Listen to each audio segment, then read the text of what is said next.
live. We're live. Doing it live. Okay, just like that. Yeah, Hey. I'll just post this one. It says wow live. Okay. Are we live? Yeah, we're live. Oh man. We're live. So Jen said, we want to go live. I said, Jen, you better start filming quickly with me. Better get me before I cack over here. Oh my so- She didn't say oh live. Live at 5. Everybody's saying hi. Yeah, thank you very much. Yeah, all right. Thank you. You're 3 seconds behind. Oh, You're here. Yeah, this is Thanks, definitely All right, let's introduce everybody, Norm. anyhow, because these people were recently released, I figured we got them all here. From the home. From the home and from the hospital. And how did that treatment work out with the electrodes in your head there, Ken? Oh, pretty good actually. Slight delay. That's Kenny over here. Pretty good. We got Edward with the National Map Shape guitar. And doesn't quite go with your outfit, but it's almost Great okay. shirt. great. Blue and green. It's Rezo glass. We got the legendary Frankie D. Now, Frankie D Frankie D. used to drive all our stuff back from guitar shows, drive stuff from all over the place. Frankie, he's not well either, you know, so I'm not talking about physically, I'm talking about mentally. You can tell he's wearing the glasses. You know, He fits visually right in. impaired. I think the bomb. Oh, he looks so much better now. And then we got Rob. Holding 1939 Gibson Roy Smeck Stage Deluxe. In your case, it's a Fantastic. Roy Schmuck. Roy Smeck. Yes. A fantastic guitar. Only available at Norman's Records. How can you tell? How can I tell? I don't know. Because you ain't playing it. Thank you very much. All right. There you go. There's my review. We got a limo over here who just got back off the road. Yep. And, you know, you were administering those shock treatments to Kennedy. Yeah, I was there. How did that work out? There's money Well, on we're the here. dresser. We're here. All right. And then this character over here, Nick. And we've got a few more that we couldn't even get in the shot. Jen was whining, going, how many people can you put in this shot? So, I can't frame it It right. was a Look, lot. I can barely fit. all right. It's okay. Anyhow, we love you guys. Thank you for watching our crazy videos and all that. And, you know, it's a nut house over here. But I figured, Chief Nut. yeah, that's right. Tell So them we you guys have here asked on for it. display. All right, so what we have on display, in case you guys are a little confused, we've got two 59 Strats. We got a right-handed one and a left-handed one. The right-handed one is a very early 59 Rosewood neck with the single-ply pickguard, slab board, really cool guitar, one of the coolest Rosewood neck Strats on the planet. Beautiful. And then, down over here, if you're left-handed, there's another one. This is a really clean guitar, left-handed. Joe Glazer did a fret job on this guitar. That's the only thing that's not original on this. Real clean with the tweed case, left-handed, maybe the coolest left-handed Strat on the planet, or at least one of them. Definitely. Nick, by the way, here he's holding a relic. I'm faking Strap. people out. This is a beautiful Relics custom shop, right? Yep. 1960 Yeah. reissue. Kind But of it's like a actually only- Stevie Ray Vaughan, but without the initials on the pickguard. Yeah, exactly. And the finish is a lot nicer than on the SRV. I mean, I'm saying a lot nicer. It's heavy Relic, but these things look fantastic. With This the has got a proper big- tremolo instead big of the fat lefty slab tremolo. board on it as well. Yeah. Yeah. Killer neck. And Lemo over here is holding this Explorer, but it's a very unusual Clapton cut Explorer. Really cool. And supposedly there's just a few of them made in red. And Yeah, I have Big never neck, seen right? them. Yeah, big neck, 58 first one style. I've ever seen of these. Yeah, I've never They're seen one. rare, right? There's not very many of Gibson them. Custom Shop. But it's cool when you put it in the case. It's still like the regular Explorer case, and it's got the The cutout. yeah, the cutout. It's cool. And then we got this really messed up 63 jazz bass. It's, this was out of my warehouse. This is exceptionally clean. Wow. One little ding back here, but other than that, I have a name. it's, you have a name? Dingbat. Yeah, ding. Oh, dingbat. Okay. All right. And Edward is holding this National Resophonic plastic map-shaped guitar in the blue color, seafoam green or sonic blue or whatever you want to call it. The neck is more seafoam green in the body because that's wood and the body is plastic, Resiglass. And then Kenny's holding this L5 CES 1966. Yep, 1966. Nice round cutaway. They call that the Venetian cutaway. The sharp cutaway is the Florentine.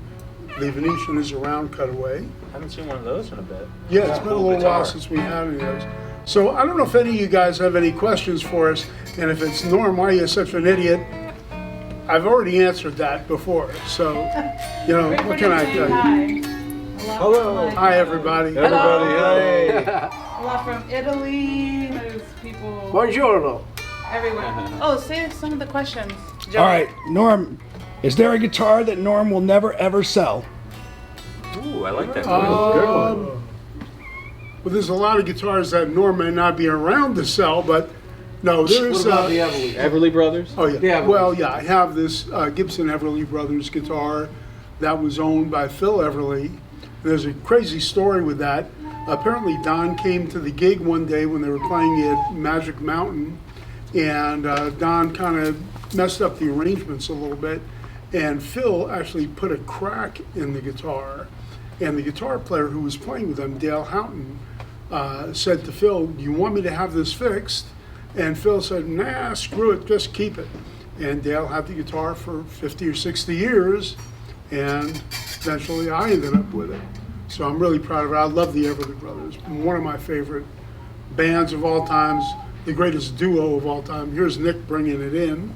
Wow. And color. it's kind of get a that. greenish color because it kind of was almost like the TV green. Yeah. Because it was black and white TV. This is 1958. And you can see where the cracks are on that. I didn't want to fix it completely because it's part of the history of the guitar. Yeah. And so, again, I love this guitar, and there's been a lot of guitars that I love, but as I get older, that I have been selling, so I've been bringing things out of my warehouse, and so thank you guys for Amazing. buying some of the guitars at the store, buying our t-shirts and our merchandise. We really love you guys. Thanks for putting up with us. And Grace is Jen has little baby Grace over here. Okay, another question. So that question was from at Kent Foy. So this next question is, how many guitars are in stock? Oh, That's a good question too. I'm not even sure myself. The answer is a lot. Yeah. And more every day. I mean, Yeah, I continue to buy, and I'm always Turn looking up, for turn really them good on. stuff. Is there a holy grail guitar you have yet to see or get your hands on? Well, everybody knows the original Modern. Everybody talks about it. I don't know if anybody has seen it, but I've had almost every possible variation of, you know, Les Pauls, Flying V's, Explorers, 335s, Strats, Tellys, all kinds of stuff. Maple Neck Jazz Master. Yeah, Maple Neck Jazz Master, which is very unusual. Oh, and by the way, I want to tell you that we are, I've told you guys about our documentary, and the documentary is going to be coming out soon. We actually have a deal that we're working on right now. We've had a few offers, and this one, I think, is one that we're going to do.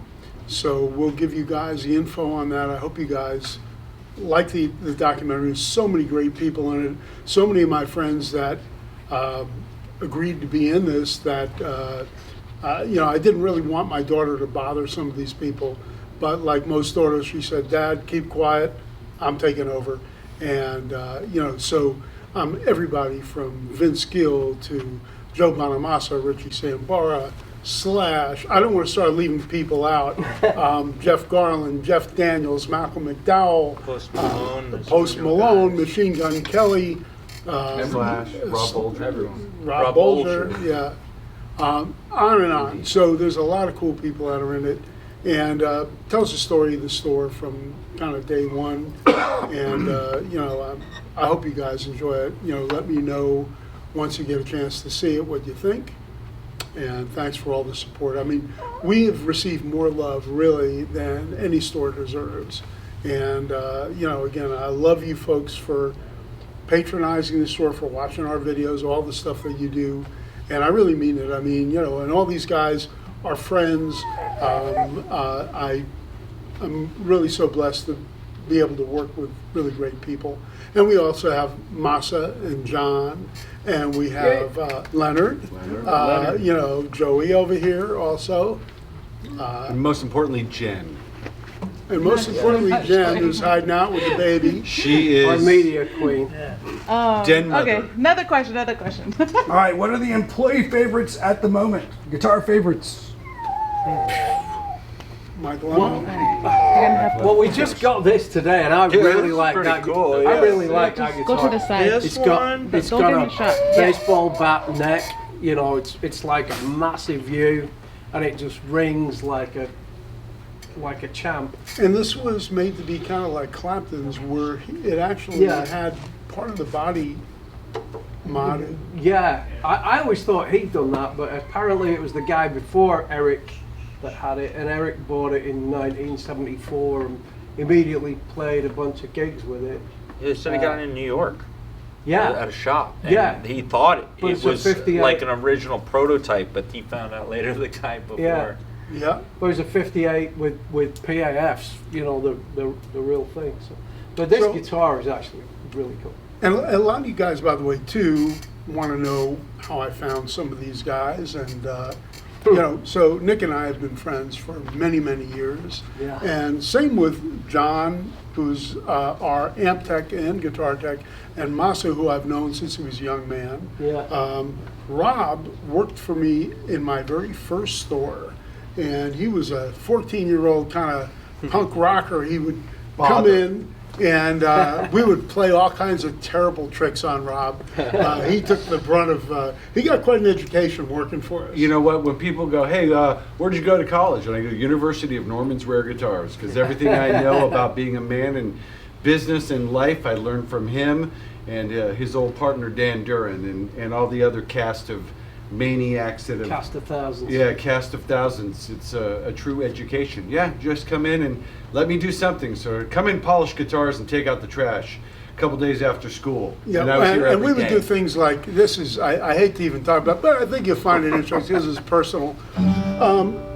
We used to, sometimes it would be slow back in the day, because a lot of people didn't know we existed.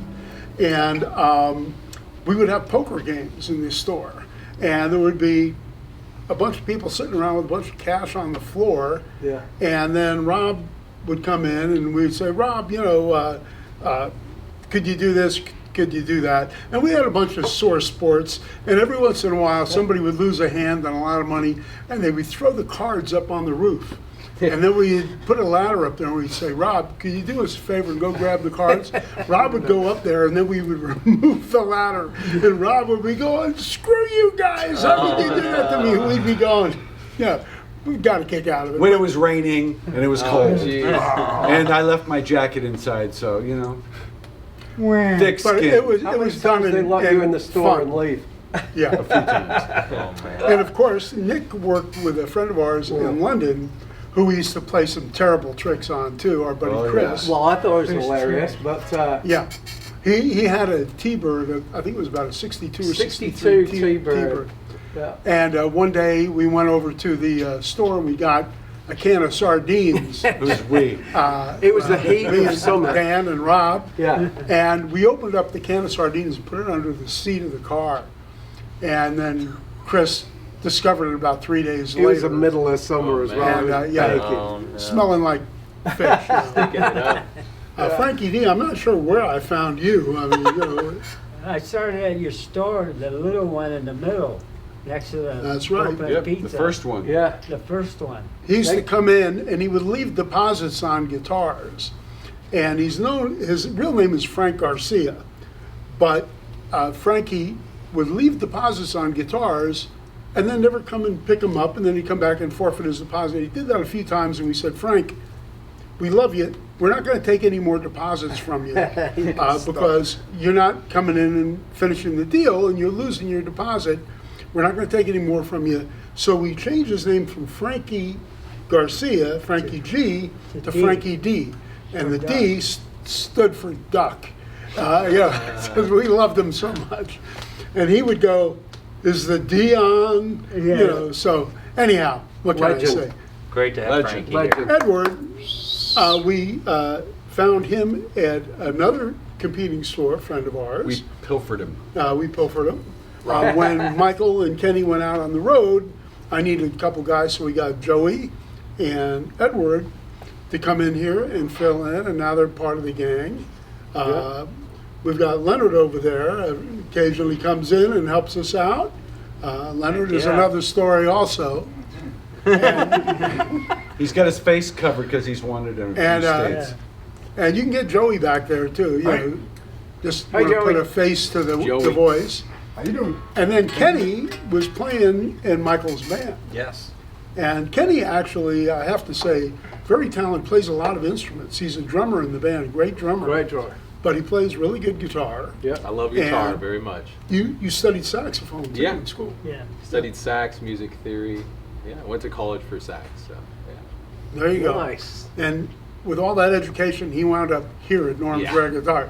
What can I say? Another wasted education. What can I say? But employee favorite guitars. Oh yeah. Oh, I have employee one. favorite- Okay. The Jaguar in the back. The what colors? I've like fire mist gold or something. Yep. Oh, Oh, yeah. yeah, that thing's Jaguar. Crazy. That's a great Yeah. one. That's Yeah. pretty And wild. And who was that guitar. owned by?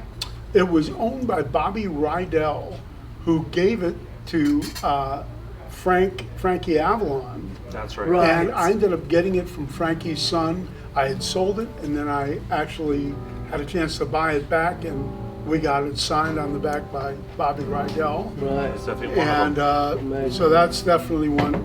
Masa, before you go, let's get a look at Masa The over there. internet. This is one of the greatest repairmen I know.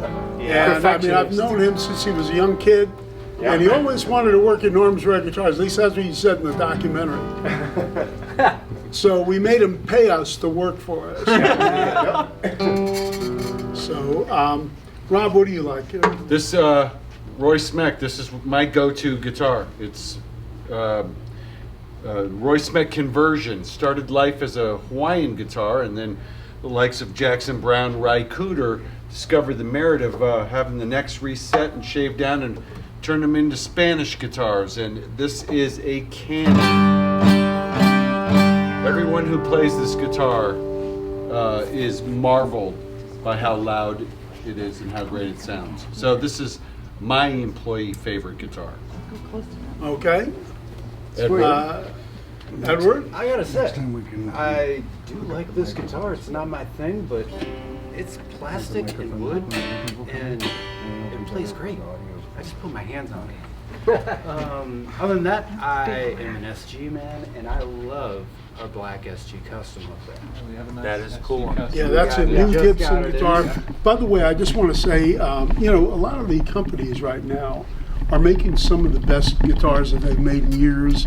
I'm really, really encouraged by, a lot of the time, like back in the day, the companies, the American companies, the big few, Gibson, Fender, Martin, Gretsch, Rickenbacker, they were making guitars, and the quality in like the 70s started kind of going backwards, and a lot of companies from Japan and all over started making nice guitars, and they were competing with Gibson, and Gibson was competing with themselves and Fender and all that.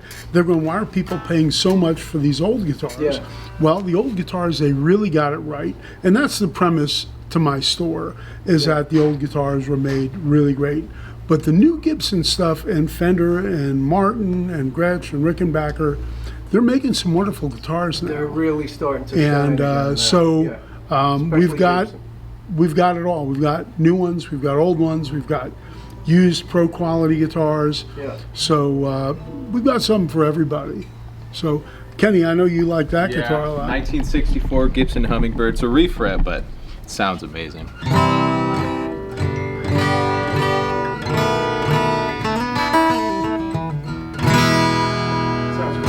Cool one. Really good. Very cool guitar. So do you have any other questions for us, guys? Yeah.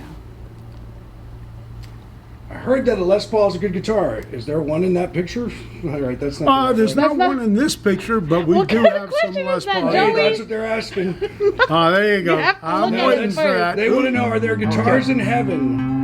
If their guitar's in heaven, Yeah, we're at the They tip got of them the from question. here. sir. yeah, And you pretty much a lot of them answered it. came from us. They got them from here. That's right. And we've been so fortunate because a lot of the guitars, and you'll see some of this in the documentary, a lot of guitars, that were used by famous artists to write some of their big tunes came from us. Yeah. A lot of movies from Back to the Future, Spinal Tap, The Last Waltz, on and on. We supplied a lot of instruments to movies, to Music videos. get And the time. we're supplying timed Spinal right. Tap too as well, aren't we? Am I We- allowed to say that? Well, it's yes, the latest. Live, so it Too happened. late. Yeah, now you did it. Yeah, now I got it. But those guys are really good guys. And Chris Guest used to come in, and he's more of a folky. They did this movie Mighty Wind, Yeah, and it was about right. a bunch of folk singers, and that's really more what Chris was about. But when they came up with the idea for Spinal Tap, they, thank goodness, called us. Yeah. And we supplied all the instruments, and I was there when they were filming the original one. And I've supplied instruments to a lot of the other movies that they did, Mighty Wind, For Your Consideration, Yeah. the latest Spinal Tap. So I think you guys should be looking for that because they are so funny and they're so clever. Hilarious. And by the way, there's no real script. They have like a little outline and of what they're going to do and what they're going to say, but the guys all improvise Improvise and the they're whole thing. unbelievably good. Yeah, That's really exciting about the perfect documentary. when it's about music. What's that? It's exciting about the documentary. Yeah, the documentary I'm really That's gotta be excited something about, everyone and needs to I can't wait, for you guys to see it. Said, was Les Paul himself ever in the shop? No, but I met Les. He did a thing at the Gene Autry Museum, and they did a thing called Western Serenade, and they had a lot of the cowboy guitars that were there. At one time, I had a guitar that was owned by this cowboy, Crash Corrigan, who Oh, yeah. all the cowboy movies were filmed at a place called Corriganville. And I had this one guitar that was one of a kind that I got from this guy, Crash Corrigan. And when I went there, they had Les there, and Les was playing, and Les sat in with a few other guys, and it was really great. And he was really nice. And I have a picture that he signed to me, and my daughter was very young at the time. Amazing. And we've got him signing picture. We got the too. picture of To it in the Sarah. office. Yeah. Amazing. What's your favorite lefty? Oh, go ahead. No, it's What's your favorite lefty guitar, Norm? Well, this lefty Strat that we have right now let's is see it the again. bomb. So, People that didn't see in the beginning. okay. So it's a slab board 1959 lefty. And this thing is so cool. And clean. Yeah, very, very Insanely. clean. Just one of the nicest examples ever. It's got the tweed case with it.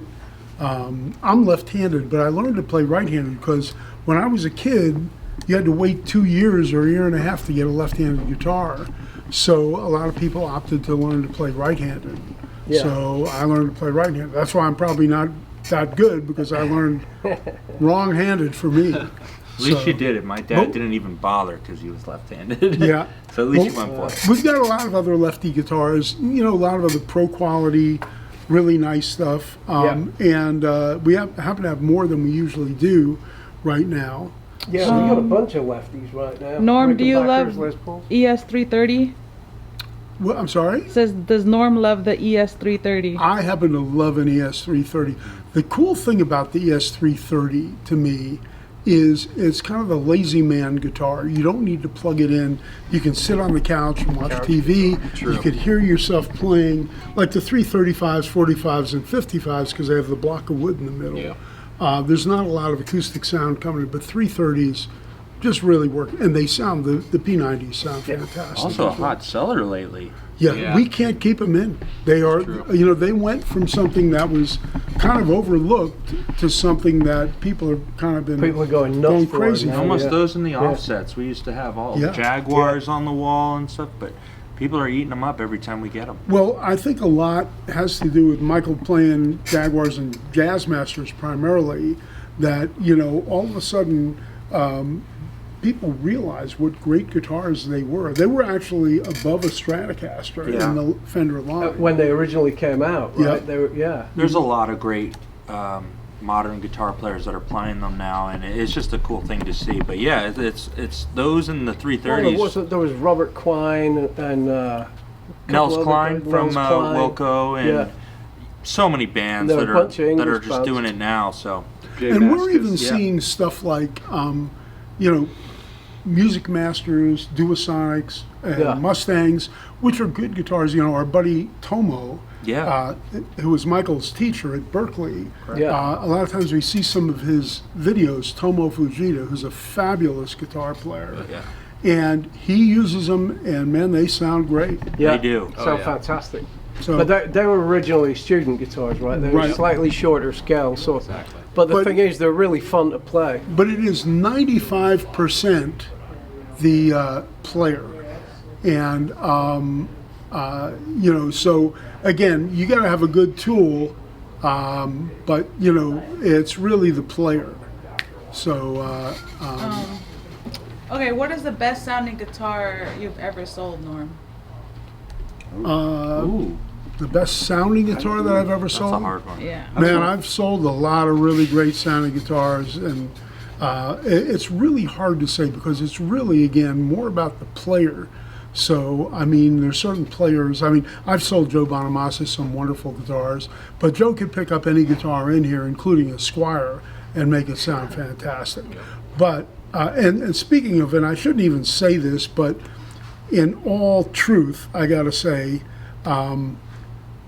I was on a Joe Bonamassa blues cruise one day, and I'm really tired. I watched so many great acts, Eric Gale and Joe and Josh Smith and Kirk Fletcher, on and on. I was beat, and I was walking to my cabin, and I was just ready to go to sleep, and I walked by and I heard somebody in one of the lounges playing, and it was Jack Pearson. And I went, whoa, this guy's unbelievable. And one of my buddies kind of nudged me, said, you see what he's playing over there? And I went, no, it looks like a Strat. And turns out, he says, it's a Squire. So Grant Geisman always uses that Joe Bonamassa Grant is Flying another V. one, yeah. He had, when we did the Steely Dan show, he had the Epiphone Yeah. Joe Bonamassa Flying V, and he was using it on all Steely Dan tracks, and it sounded unbelievable. But when he was playing with Steve Terrell, they were doing like a tribute to Ray Charles, and he played I was there, the Epiphone Flying V Yeah. on the whole show, and he killed it. It Amazing. sounded like an I arch think it's top. about the Yeah, amazing. guitar's connection to that guitar. You know? And also the way you set your amp, the way you set Totally. your tone and on the guitar Yeah. and that kind of thing. And it helps if you're Grant Geisman. Yeah. It helps if you're a great guy. Yeah. But you know, the truth of the matter is, I mean, there's all these pedals, and the pedals do They do a their lot thing. of stuff. But the sound of a guitar going directly into an amp is my favorite. Yeah. Most expensive guitar that you've ever seen or sold or in the shop? Well, one of the most expensive guitars, that would be the most expensive guitar now, would be the Amos Flying V that I sold Joe Bonamassa, which at the time was a lot less than what it's worth now. And I gotta say, some of the stuff that I've sold is a fraction of what Of they're what it going will for be. now. Yeah. I mean, I've sold guitars for very little that now are the prices of houses. And I don't control the prices of the guitars. It's based on shops all over the world and deals from all over the world, and the word gets out. So it's kind of a universal thing. So, you know, the prices are controlled by all the shops, kind of people finding out this guitar went for a certain amount, and another one. And again, they're not making any more of these great vintage guitars. So if a stamp can go up in value, Yeah. and if a coin can go up in value, why not functional art? But that happens with those things when it's so rare that you just can't, even if you had all the money, you just can't go out and find one. So if one goes for X amount of money, the next one's going to go for X times two, you know, X times two. Unfortunately, sometimes, you know, one that's like pristine will go for a certain amount, and then somebody have one that was kind of dragged behind a truck that somebody put a locking tremolo in and did Yeah. all kinds of stuff to it, and they think, well, if that's worth that, mine's got got to that. be worth that. It's not true. I mean, it's based on make, year, model, originality, and condition. Yeah. And those are the factors that make up the prices of guitars. And guitars that are not fully original can still be great guitars. They just should be priced accordingly. There's a lot of questions, but we already hit over 30 minutes. Yeah. All right, well, You I don't wanna want to bore play you a li- guys. like, in wanna anymore. play a little bit? We'll keep some Yeah, let's hear Michael play a little bit, and then At least hear a play little something guitar. else. next time. Play something you know.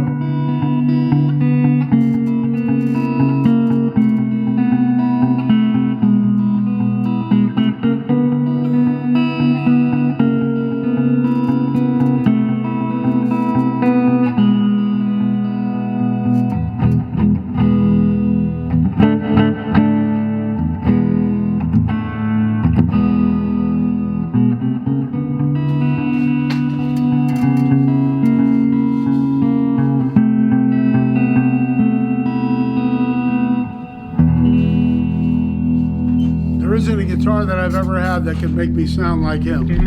So, but he's one of the great players, and we're so fortunate to have him. And we're fortunate to have all the people that we have. And thank you guys for watching our videos. I'm really grateful. And We'll go live again. They said go live. We'll go Yeah, we'll live go live again. more. We should go live more. So all right, well, we can handle the abuse. And you know, if people want to say Norm's this or Norm's that, I can take it. I've been called a lot of things in my life. oh my goodness. They're really actually asking how are you doing? You know, I'm health-wise. doing okay. I'm still here. I'm So- still above ground, and I'm up. And the fact that I'm around a lot of young people, and I love music, and that I'm around a lot of great music, really, I think that's the one thing that's kept me going. And also that, you know, I was very fortunate that when I had my health issues, I'm in Los Angeles. Cedars-Sinai is a great hospital, great doctor, a doctor named Alexandria Ganji, who did my surgery when I had the cancer. And she is the foremost authority on the cancer that I had. So again, I'm very lucky in so many ways, and I'm lucky that I've got a family that loves me, and the people that work for me are like family to me too. So I love you all, and I love you guys for watching. And please, I hope you guys, you know, get the documentary and watch Yeah, the that's gonna be documentary. great. I think coming. if you like the story, you're going to like the. We're gonna be documentary. promoting it once it's out. Yep. It's very exciting. All right. Love you Sounds guys. good. Thanks, guys. Cheers. Bye guys. Bye.